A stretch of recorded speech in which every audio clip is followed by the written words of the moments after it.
The MLB offseason is officially over, which means it's time for me to go through every team and grade their 2026 MLB offseason. The best offseasons are getting an A, the worst ones are getting an F. It's like we're in school, except we're talking about baseball. Before we get going into it, make sure you are subscribed. Over 50% of you that watch this content are not subscribed. Click the subscribe button so you get recommended these videos every time I upload. And if you want to hear more detail about every single move this offseason, make sure you click the link in the description to my second channel, The Windup. Myself and my co-host James go over every move this offseason in much more detail in a couple different videos, so go subscribe to The Windup if you want to see more of that. But first, I want to give a quick shout out to today's sponsor, SeatGeek. Baseball season's here. We got spring training. We got the World Baseball Classic. Sounds like you need tickets. That's where SeatGeek comes in. And of course, I've got a code for you. Use my code Giraffe10 for 10% off your next purchase on SeatGeek. Links in description, of course, to download the SeatGeek app. With over 35 million downloads, SeatGeek is the #1 rated ticketing app. And maybe you're not interested in the World Baseball Classic or baseball games. There are so many other events that you can go to, whether it's basketball, hockey, concerts, comedy shows, festivals, whatever you want, SeatGeek's got them. And one of the reasons why I love using SeatGeek, besides their low prices, is their SeatGeek score. SeatGeek will rate tickets on a scale of 1 to 10 to let you know how good of a deal you're getting. When you see tickets with a green dot or a score closer to 10, that means it's a good deal. You should buy those tickets. When you're seeing tickets with a score closer to 1 with a red or orange circle, it means not the greatest deal. You should probably pass on those. So again, I've got the hookup with you guys. You can use my code Giraffe10 for 10% off your next set of tickets on SeatGeek.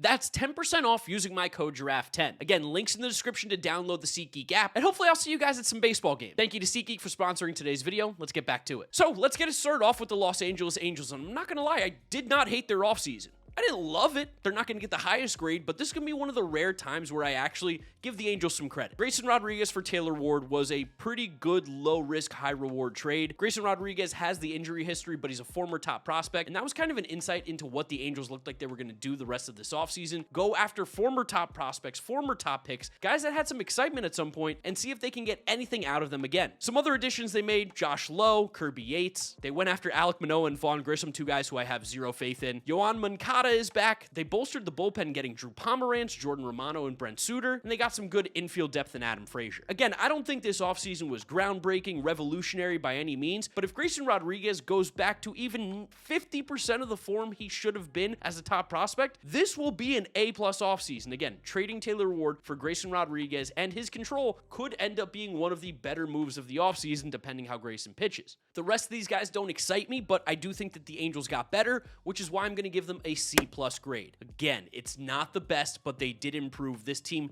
got better. I just don't know if it was enough to make any sort of difference. The Houston Astros had a bit of an interesting offseason. They didn't make the most moves, but they addressed their needs. And right now, they needed starting pitching, and they addressed that by going out and trading for Mike Burrows earlier on in the offseason. They then went out and signed Tatsuya Imai to an aggressive 3-year deal, which is probably going to end up being a 1-year deal with an opt-out. They also added some depth starting pitching in Ryan Weiss, and some depth infield outfield. Nick Allen, great glove, and Joey Loperfido, who used to be on the Astros, got traded to the Blue Jays for Yusei Kikuchi. Now back to the Astros after getting rid of Jesus Sanchez. He's going to be a 4th outfielder, maybe even find his way into more playing time. I don't think the Astros offseason was crazy, but they addressed a big need because, relatively speaking, their team is pretty set. They needed more starting pitching, and Tatsuya Imai is a guy who has a massive range of outcomes. Apparently, that splitter in camp has looked disgusting already, and if that fastball velo can sit in the mid to upper 90s, he's going to be a good pitcher. Along with Mike Burrows having a bunch of pitches, he's a solid floor guy. I'm going to give the Astros a B. I thought this was a pretty decent offseason for a team that was pretty much complete. The Sacramento Athletics. I know the graphic says Oakland. I won't give them the satisfaction.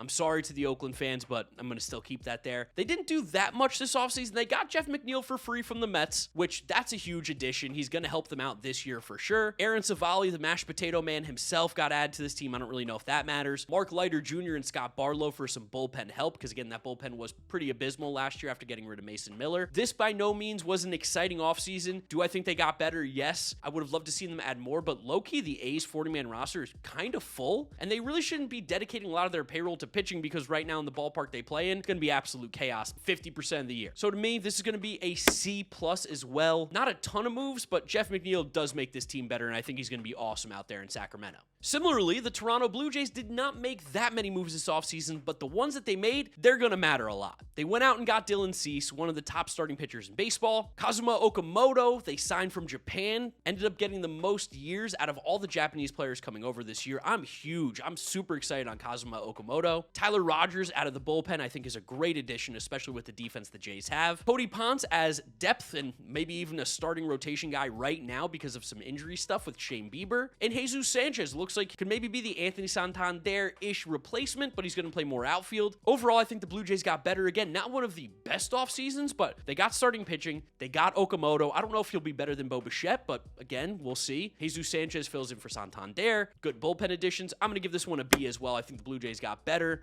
but not to the level where it was one of the best off seasons. Again, Dylan Cease I think is going to be great. I know a lot of people thought maybe he got overpaid, but with the deferrals and just what we've seen from Cease in the past, I think it's a no-brainer to make that move if you're the Blue Jays. Next up, we've got the Atlanta Braves, and as you can see, the Braves made a ton of moves, so let's go through it. Robert Suarez, Ha-Sung Kim, Mike Yastrzemski, Raisel Iglesias, Mauricio Dubon, Martin Perez, Jorge Mateo, Tyler Kinley, Yoel Payamps, Danny Young, Ian Hamilton, and there was even another few names I didn't want to list on here because I didn't care, like Kyle Farmer. Maybe I should. I don't know. I just don't care. Overall, for the Braves, I mean, they got better. I don't know how much they really addressed the issues with this team, which is that they're a glass cannon, and we kind of saw it last year. If just one or two things go wrong, it's going to be an absolute disaster again for Atlanta, and it's already starting to get a little bit dicey with the injury news to Spencer Schwellenbach and Hurston Waldrop. I still think this team is very strong, and I do think adding Robert Suarez, along with bringing back Raisel Iglesias, makes that bullpen absolute nails. Tyler Kinley was great when he got traded from Colorado last year. He's back. I didn't love the Mike Yastrzemski signing. I think it's crazy to sign like a 35, 36-year-old outfielder to a 2-year deal, but that's what the Braves do. Maybe their voodoo magic is back. And Ha-Sung Kim, I thought, got overpaid, but that doesn't mean that this team didn't have a decent offseason. Similarly, I'm also going to give the Braves a B. I thought they had a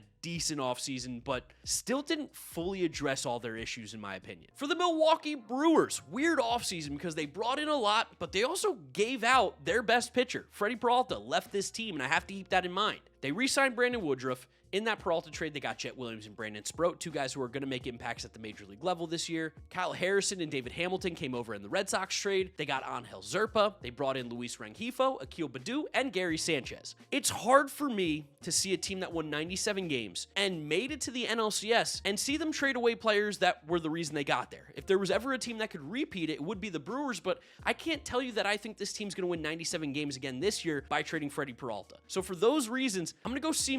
I think the Brewers got worse, and this is a team that should be looking to improve the roster. Instead, it looked like they tried to shed some salary, get some more controllable young guys. I know that's how they operate, but you were so close to making it to the World Series. Theoretically, you were wins away. And instead of getting better, the Brewers subtracted. I just can't get behind that. So it's going to be a C- for me, even though they're probably still going to be like one of the better teams in the NL Central. St. Louis Cardinals, it was sell, sell, sell. And that's how I have to grade it. I'm not going to think about, did the Cardinals get that much better? I have to think about, what did they move out and what did they get back in? Did the Cardinals get good value for the pieces that they traded? And I got to say, I think they did. It wasn't the most back, but they were also just trying to get rid of all these guys, and they were pretty successful. I don't think there's a single player over the age of 30 right now on their roster. Trades, they brought in Brandon Clark, Richard Fitz, Hunter Dobbins, Jurangelo Cenja. There's a bunch of other prospects too, but they're not really listed here because we just want to see a little bit later. Some free agent signings being Dustin May, Ryan Stanek, and they brought back Yoel Pozo. Still, I like what the Cardinals got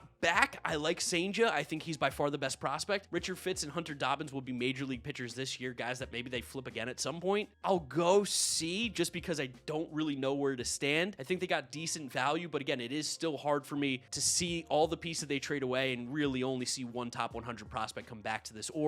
It's going to be a bad team next year. So yeah, I stick with a C as kind of a, we'll have to wait and see really for this offseason. Chicago Cubs, to put it simply, had one of the best offseasons in baseball, and the more and more I look at what they brought in, I'm really liking what the front office did in Chicago. Alex Bregman, Edward Cabrera, Shota Imanaga, Hunter Harvey, Phil Maton, Caleb Thielbar, Shelby Miller, Holby Milner, Jacob Webb, and Tyler Austin. Alex Bregman obviously being the biggest piece. You put him at third base, instant upgrade over Matt Shaw. And it's not that Matt Shaw is bad, it's just I think Alex Bregman I ranked as the second best third baseman in all of Major League Baseball this year, and I stand by that. I think he's going to be great. That's exactly what the Cubs needed. He's phenomenal. Edward Cabrera, talk about a different pitcher. They got someone who throws gas in that rotation. I know Cade Horton looked really good last year, but Edward Cabrera's just got some different stuff. The stuff is insane. Really, really high ceiling on him. You just have to worry about injuries. Shota's back, which is great. The bullpen feels a lot better. Hunter Harvey, Phil Maton, Caleb Thielbar, Holby Milner. Those are all great additions. I love what the Cubs did to a bullpen that I think was fine, but now it got a lot better. Hunter Harvey's awesome. awesome, by the way. Just keep an eye out for him. And then even bringing in Tyler Austin, who is such a perfect platoon for Michael Busch. Michael Busch struggles against the lefties at times. Tyler Austin mashes against the lefties. Even if you want to do a platoon with Tyler Austin for Mo Ballesteros, that works. These were great moves. I give the Cubs an A+. I thought it was a phenomenal offseason. One of the best ones in baseball. Now, on the other hand, the Arizona Diamondbacks,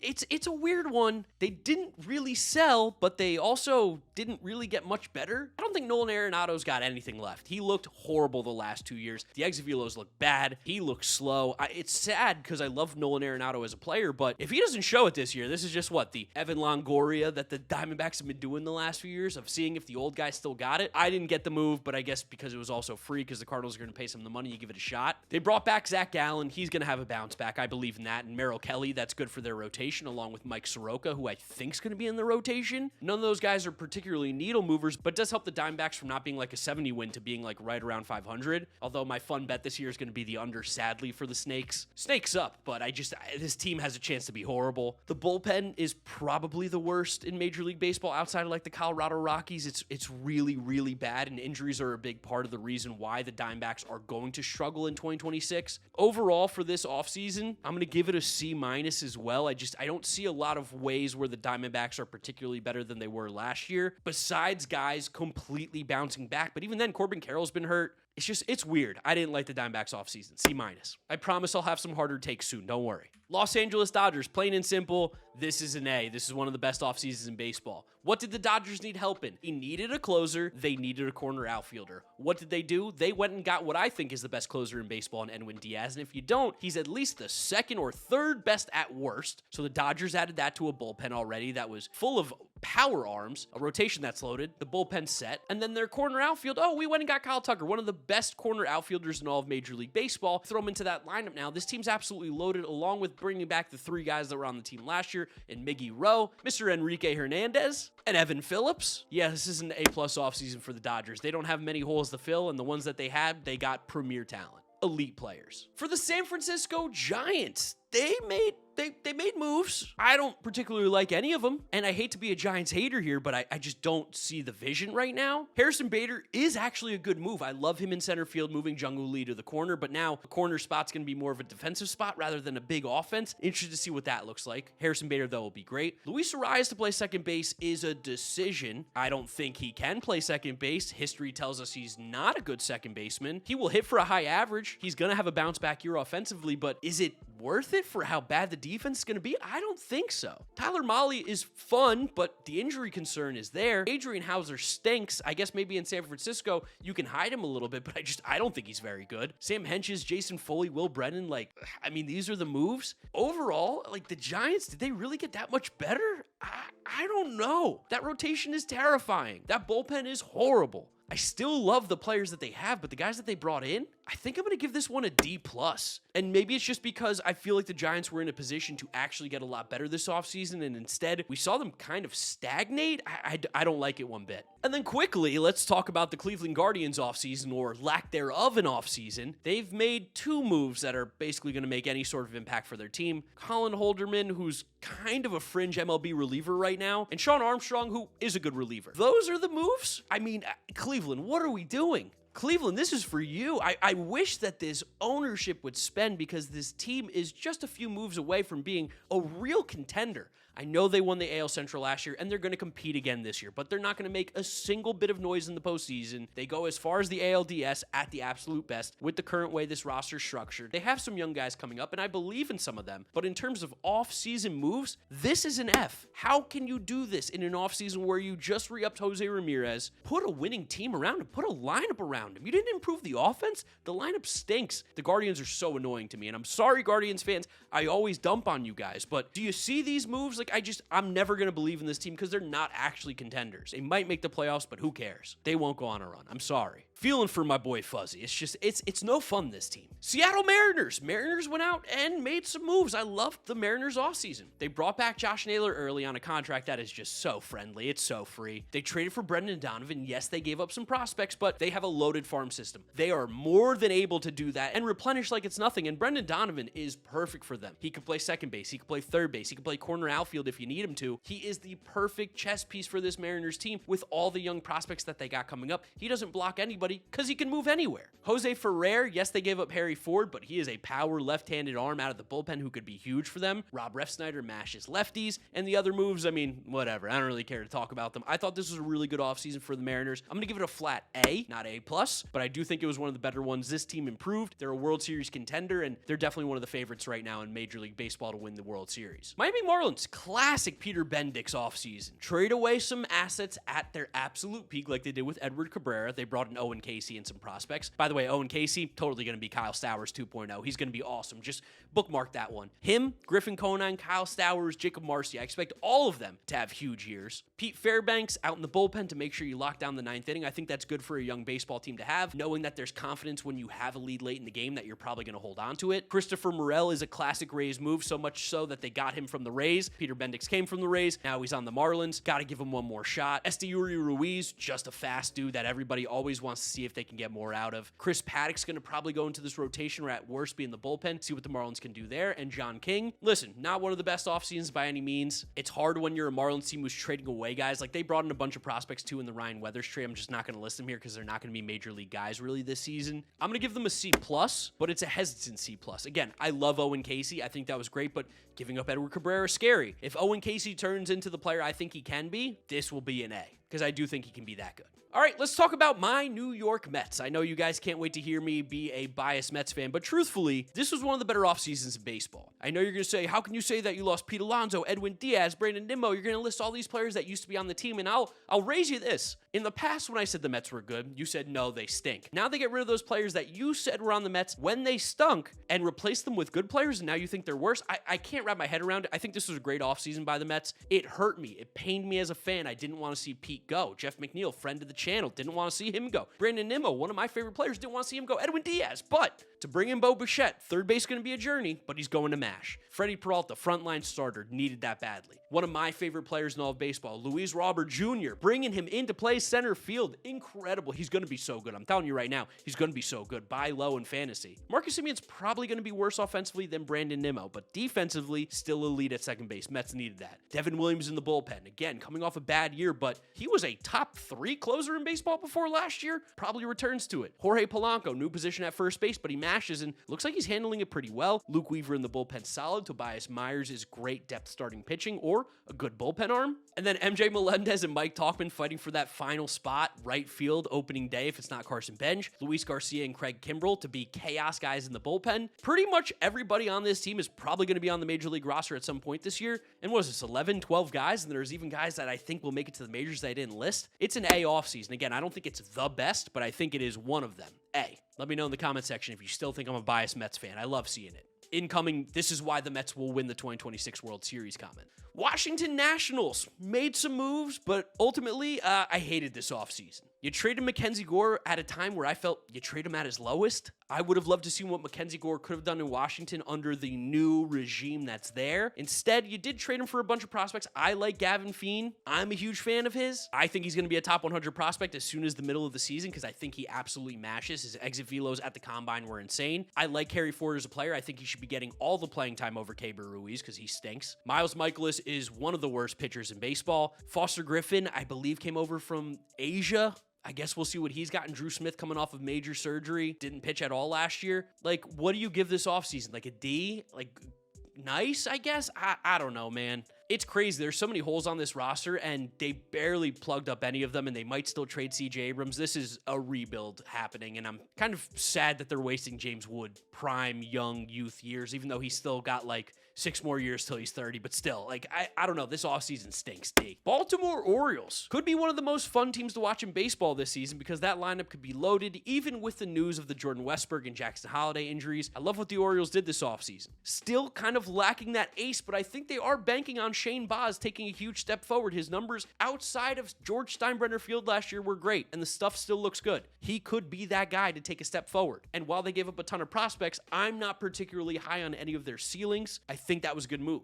Pete Alonso absolutely mashes. He's going to hit 40 home runs easy in Baltimore. Gonna miss him, but that was a great move. Even if they slightly overpaid, who cares? You got your guy. Chris Bassett's exactly what they needed, some oatmeal at the back end of that rotation. 180 innings, 4.2 ERA. Ryan Helsley and Andrew Kittredge will be good arms to add to the back end of that bullpen. Blaze Alexander's going to play every day now. Pretty good depth. Zach Eflin's even there. And Taylor Ward in that trade, again, probably sold low on Grayson Rodriguez, but Taylor Ward could be a piece that helps you win right now more than Grayson. I like what the Orioles did this offseason. It's going to be a B+. I wanted them to get Framber in order to get to the A. The fact that they didn't go get that kind of traditional frontline starter makes me a little hesitant of their pitching. Still, at the end of the day, Kyle Bradish is probably that guy. Trevor Rogers looked great. Orioles should bounce back big time. This is a B+ offseason. San Diego Padres, a ton of moves, none of them that I particularly care about, but we'll go through them all. Michael King, that's the best one. Obviously, they had to bring him back. Sungmun Sung, who came from the KBO, still a lot to be determined with him. Miguel Andujar, Kyle Hart, Ty Adcock, Dairon Acosta, Tristan McKenzie, Griffin Canning, Walker Buehler, and German Marquez will all be fighting for those final rotation spots. Nick Castellanos is on this team. Who cares? Ty France, sure, I guess, like good defense at first base. I don't love what the Padres did this offseason. At least they're trying to address that back end of the rotation by signing these guys. I do feel better than I did weeks ago when they didn't. Still, it's tough because they're not really allowed to spend money. I'll give the Padres a C. They probably didn't get any worse, but they also definitely didn't get better. They feel pretty stagnant right now. And again, similarly, like you have Tatis, you have Merrill, you have Machado, you have a lot of these guys. Should be building around them, but the ownership sales kind of making this awkward. Philadelphia Phillies. They had to bring back Kyle Schwarber, and they did. They then had to bring back JT Realmuto, but they kind of tilted because they lost out on Bo Bichette and gave JT Realmuto a 3-year contract, which was crazy. Brad Keller's a great addition to that bullpen, which is already a strong bullpen. Adolis Garcia, I guess you're buying low on him with some hope that he bounces back, but we've now seen, 1,200 plate appearances of him being absolute dog shit. Jonathan Bolin, nice arm. They traded for Matt Strahm, more control. How back is Zach Pop Dylan Moore? Truthfully, I kind of hated the Phillies offseason. They basically brought back the same team with Brad Keller. I don't think that's a good one for a team that, again, I know they came very close to being the Dodgers, but they have not accomplished their goal at all, and they lost Ranger Suarez. This, to me, is one of the worst offseasons in baseball. It's going to be a D. Again,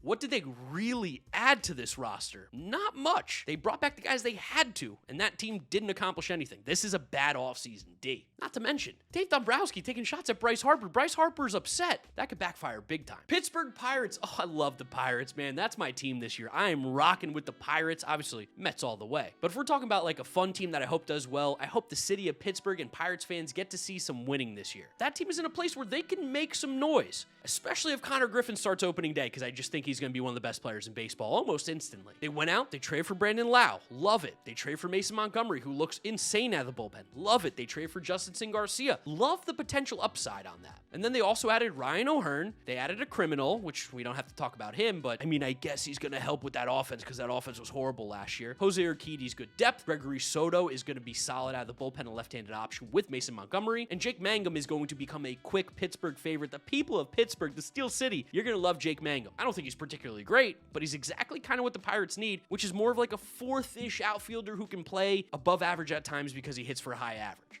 All in all, I love the offseason for the Pirates. I can't give it an A because there's not many huge impact players here, but in terms of teams that definitely got a lot better, this lineup is very capable now, along with loaded starting pitching and a chaos bullpen. Give me a B for the Pirates. I think they had a really good offseason. Dark horse pick to win the NL Central. I know they're not going to, but it's my fun dark horse chaos. Throw some money on the sportsbook pick. Texas Rangers. I've been slandering the Rangers, but it's just because I think I'm a little bit tired of them. Like the fact that they stunk it up so bad last year. I know they got unlucky. I don't know how I feel about them. Mackenzie Gore should be good. That should be a plus addition to a rotation that was a little bit shallow at times. Brandon Nimmo, I think, will be a good offensive piece for them. Defensively, putting him in right field is going to be a nightmare because he's got one of the worst arms in the outfield, but Brandon Nimmo's good. Like, it would be insane of me for him to now be traded from the Mets and think he's not good. Brandon Nimmo's great. Danny Jansen's better than what they've had behind the dish. The rest of these additions I don't particularly care about, like Jordan Montgomery, whatever. Chris Martin is good. Shout out Chris Martin. And my sneaky one is going to be Austin Gomber. I think outside of Coors, he might be like a pitcher who gives you 120 innings at a 4.6 ERA, which would be huge. Funny to say, overall this offseason, I'll give them...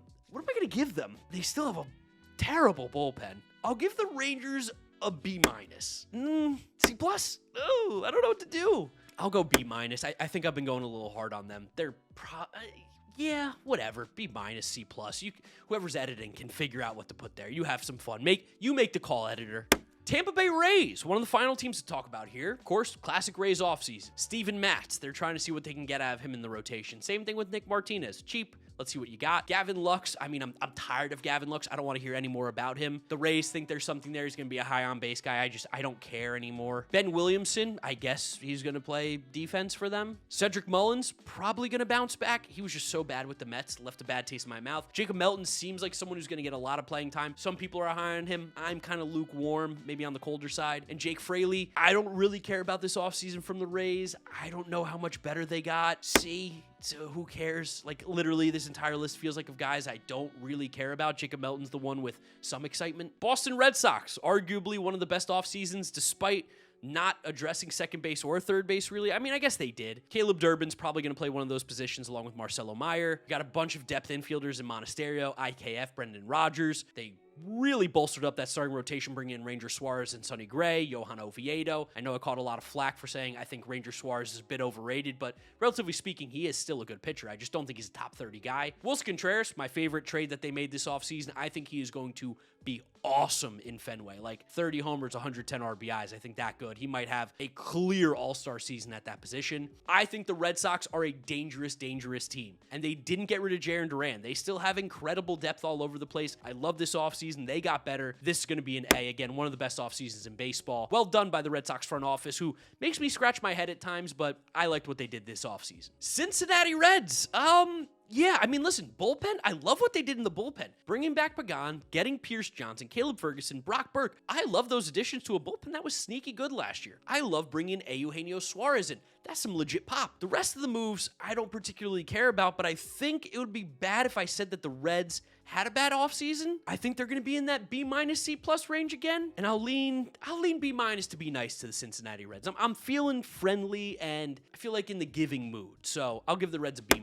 Eugenio, though, great pickup. He's going to hit 45 home runs. And truthfully, the Reds were lacking some legit punch in that lineup, so good on them for getting Eugenio. It's also absolutely free at 1 for 15. Rockies, plain and simple. They really couldn't do much, and I think they stunk it up. Like, the pitchers of Lorenzen, Quintana, and Sugano are going to get absolutely eviscerated in Colorado. I guess on the road, they'll be decent, but at home, they're going to get absolutely crushed. Willie Castro, like, sure, Colorado's a good place for him. Jake McCarthy, try and let him run as fast as he can. Edward Julian, take a shot on a guy who did have a good year at one point in Pearson Ole. Ultimately, like, who cares? I guess this isn't the worst offseason, but it's not good. Can I give it an F+? If there's no F+ graphic, D-.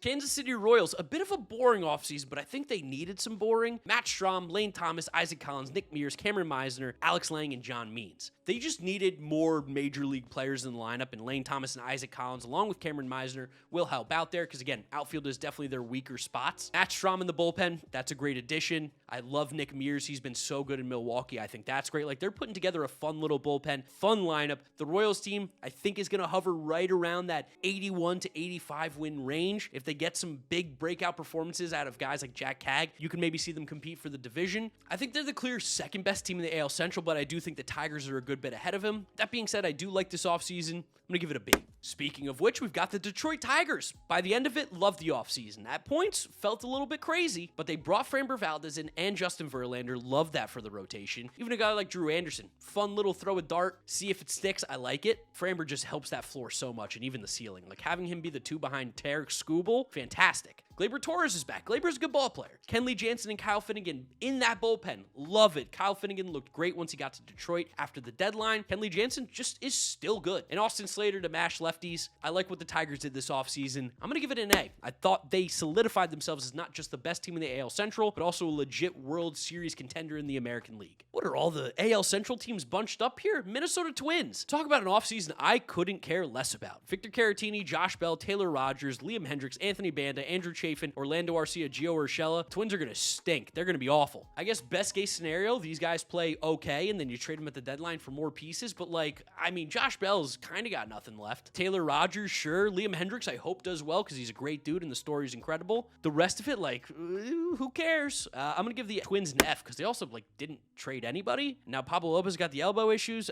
This is an F. Penultimate team here. We got the Chicago White Sox, and I gotta say I love what they did. Besides trading Luis Robert October for a guy that they definitely thought was Ronnie Mauricio, but it was Luis Angel Acuna. Chris Getz calling him a switch hitter 4 different times publicly is insane. Munetaka Murakami on that deal, phenomenal. One of the best deals of the offseason. I think that is totally worth the risk reward. It's a 2-year deal. If he mashes, you probably trade him and you get a ton back. He's going to hit free agency at a young age again. I love the upside of Murakami. Sir Anthony Dominguez, big power arm in the bullpen. You probably trade him if he's any good. Anthony K, Jordan Hicks, like literally all these guys are on short-term deals where if any of them are any good, you're just going to flip them immediately. The White Sox are not trying to be good this year. They'll be better than they were, but they're in such a position where they can just keep retooling and getting the right pieces in around their young players where maybe their rebuild's over quicker than we thought. I love this offseason from the White Sox. I'm going to give it, this is going to be insane. I'm going to give the White Sox a B. I think they did a great job this offseason. I think you could even make an argument for a B+, but I'm going to go B. And last but certainly not least, we have the New York Yankees. And truthfully, if we want to talk additions, it would be an F. But in terms of guys that are going to be on this team because they made moves during the offseason, Bellinger and Grisham are back. They kind of had to be because I don't know what the Yankees would do without him. They got Ryan Weathers, who looks really good, throwing gas as long as he stays healthy. Ryan Yarbrough, good depth piece. Paul Goldschmidt, backup first baseman. Ahmed Rosario, Swiss Army knife. Angel Chivi is going to be the new Yankees bullpen demon. Keep an eye out for him. Coming from Colorado, I think he's going to be really good in New York. And they brought back Paul Blackburn. Again, I guess just for depth. I'm